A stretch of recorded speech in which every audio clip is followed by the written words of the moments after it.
Actually, basically, this thought came to us only because the waste heat which is being pumped out of condensers watching on the window edges. So we thought that whether in the cycle absorption refrigeration system, whether it is possible to extract the heat that is produced in the condenser.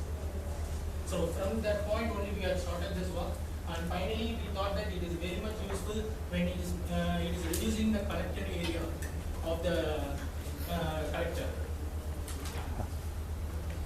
Introduction. As you all know, the vapor absorption refrigeration system eliminates the compressor and is suitable for large capacity. When it goes to large capacity, the vapor absorption system is widely used, and it is the best suited heat recovery model. It is the best suited for solar thermal heat recovery also. At the same time, is used in this system which rejects the heat, and the waste heat is being once again recovered by us replacing the primary system with a generator. Objective. This is our major objective. The condenser heat load, which can be utilized by us for another same model, which is we are placed with the assumption that both the evaporator are working at a energy and exergy analysis of the two coupled vapor absorption refrigeration system using a condenser heat loop, as I said before. So we are using the solar trough collector, and we have analyzed the trough collector area and the coefficient of performance of the system. And the analysis of the collector area at different thermic fluid also we have worked with. This is our proposed cycle. And here we are using only one array of collectors, and you can see that here the cycle is the same as the proposed base cycle, which is a vapor absorption cycle, where from the generator the heat is being transferred to the water LEB or water vapor, and the separator separates the excess water, and the only vapor is being sent to the condenser, and from that we have proposed our cycle to the primary cycle at the same as the secondary cycle. From the condenser, we reject heat is being taken to the secondary cycle, where the secondary cycles in generator we have we are recovering the heat to the LEB or water. So from there, once again it is very similar to the secondary cycle. So here the condenser what is the thing is that its heat is very low, so that we cannot recover any more heat from this condenser. So the primary condenser is the only place where we recover the heat. And this is our energy equations, and this is our exergy equations, and this is the total flow of heat at all the points. From point 1, we have presented the pressure, temperature, and concentration, mass in kg per second, and enthalpy, entropy, and exergy. It is given for all stated points. If you see the 15, you can see that the pressure at the condenser is 1.013, and it is been at a temperature of 30, and it is being given the mass flow rate of 2.72 kg, and the enthalpy is 376.97, and entropy is 1.192, and exergy is 21.70, which is a positive.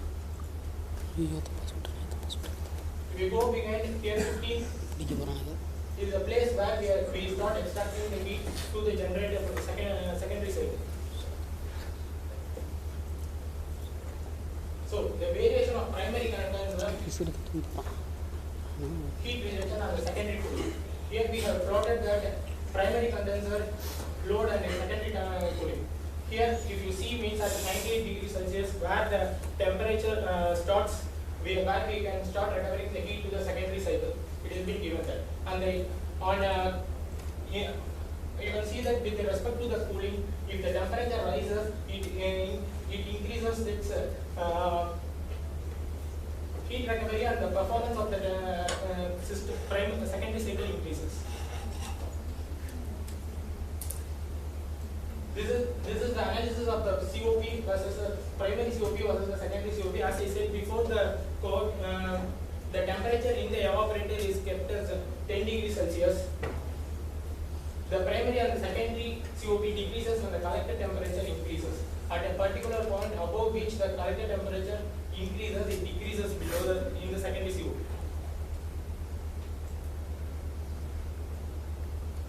The analysis of the primary cooling and reduction in area of the collector. The area of, when you compare with the area of the collector and the primary cooling, you can see that the collector area is being reduced when the temperature is increased. So this reduces the collector area's size so that minimum collector area is required to run both the systems. Then analysis of the collector area of different thermic fluids. There are different thermic fluids, which is the thermal 59, thermal 66, 72, TP12 and BP1, which are the fluids we have used for the best heat recovery in the primary system from the collector to the generator. So we found that thermal 59, which is a synthetic fluid, which is very good heat recovery agent, and its temperature is around 50 degree Fahrenheit to the 600 degree Fahrenheit. Advantages. Condenser heat load is wasted in most of the air conditioners and the refrigeration. So we are recovering that heat which will be useful to run your secondary cycle. So the variable refrigeration absorbent bar can be used in both primary and secondary refrigeration. We can use in secondary refrigeration, we can replace the even by ammonia water also. And reduction in total area of the collector. So we have reduced the collector area which can be utilized instead of installing another top collector for the secondary cycle. We have combined the both using the same collector. And conclusion: energy and exergy analysis of the two coupled refrigeration system is done. COP of the system is increased. Reduction in area of the collector as well as the total cost of the system is reduced.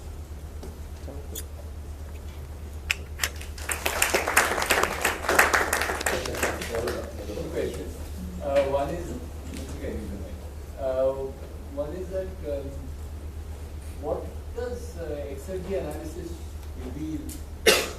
What is the difference that you get between exergy analysis and energy analysis in this particular case? Will you draw these Sankey and Grassmann diagrams for this context? And the second question is that will you take the effect of collector efficiency versus temperature in your model? Sir, we are not considering the collector efficiency, but the basic we are working on. Temperature to be varied. Yes, sir. Collector efficiency. Collector efficiency we kept as a beam radiation as 600 watts per meter square and global radiation as 900 watts per meter square, which is stated in the paper as an assumption. What does exergy analysis show you? Sir, Exergy analysis. Sir? Exergy analysis, what insight does it give you which is different from energy analysis in your particular case? Sir, energy analysis, the energy analysis is what the system input what you are given, the output what we are getting, efficiency is what energy analysis gives. The exergy analysis gives. That's okay, I know what energy analysis is. So I'm just asking you what is the advantage you get by doing exergy analysis? Sir, whether the system is fit to install or not. That's the thing. Actually, the secondary cycle what we fitted is it should not dump the primary cycle.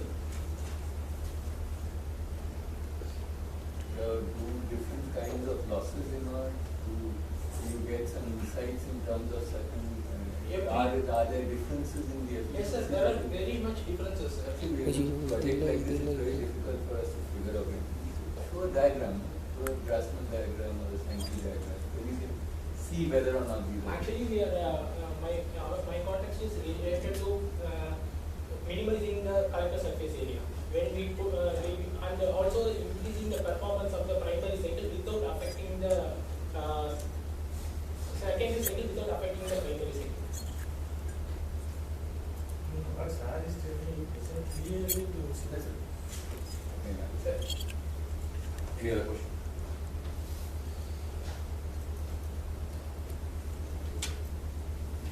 Yeah. In one slide you shown, with increasing collector temperature, there is increase in COP of the first part of this one, first cycle, and the COP of second one is decreasing. What is happening? I don't understand. I want to know this. Actually, when the temperature increases to the certain level of 103, it is been from the collector we are generating the heat, and the primary COP and the secondary COP is balanced till 10 degrees Celsius, as we have mentioned the assumption. But after that, what happens is the temperature increases above in the collector. When it increases above 1, right, the thermic fluid or the generator is not able to utilize that heat which is generated in the generator. So what happens is the kilowatt of power which is generated in the generator is been cannot be utilized by the primary as well as the secondary cycle. So the COP drops when we compare with, because coefficient of performance is generator power kilowatt divided by cooling, refrigeration divided by the power. So that is why the drop is it has been wasted. The extra temperature what we gained is been wasted. Any other questions? Yeah, thanks a lot.